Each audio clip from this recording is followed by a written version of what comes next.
bâtiment a été fait par André Citroën et il a été construit en 1939. Et il a créé ce garage en fait dans l'esprit de communiquer. C'était le plus grand garage du monde au moment où il a été construit. Il a des éléments remarquables de divers types. D'abord, des éléments qui sont liés à André Citroën lui-même.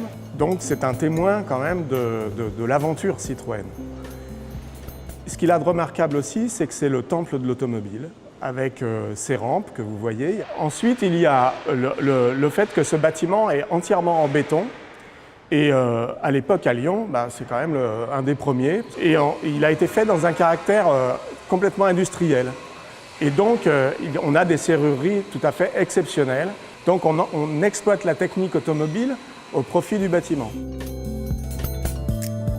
Donc, une des idées importantes dans la conception du projet, c'est de respecter bien sûr le bâtiment et avoir un caractère brut, c'est-à-dire il est hors de question de remettre du placo de partout, de dissimuler les plafonds, les poteaux, puisque une des forces finalement de ce bâtiment, c'est sa structure, qu'elle soit préservée et qu'elle soit restée apparente. Donc que ce soit les poteaux ou les sous-faces des plafonds, où on peut voir encore les coffrages bois avec tout le veinage du bois qui est encore préservé.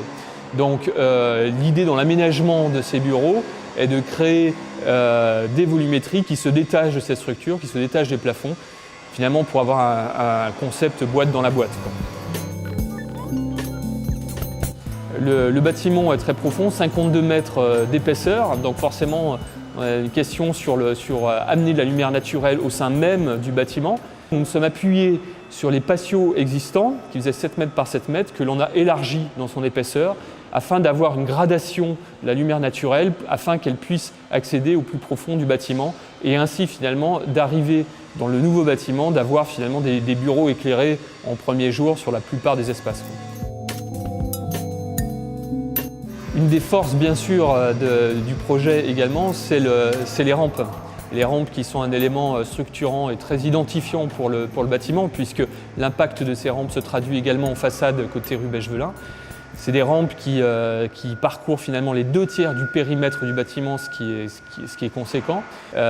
Donc nous avons préservé ces rampes et permis finalement de pouvoir monter en voiture jusqu'au 5e étage pour pouvoir avoir sa voiture au même niveau que son bureau. Donc ça c'est un concept qui est complètement détonnant et qui est pas vu du tout, quoi. C'est un principe un peu du bureau loft finalement, où on retrouve à chaque étage finalement ces voitures.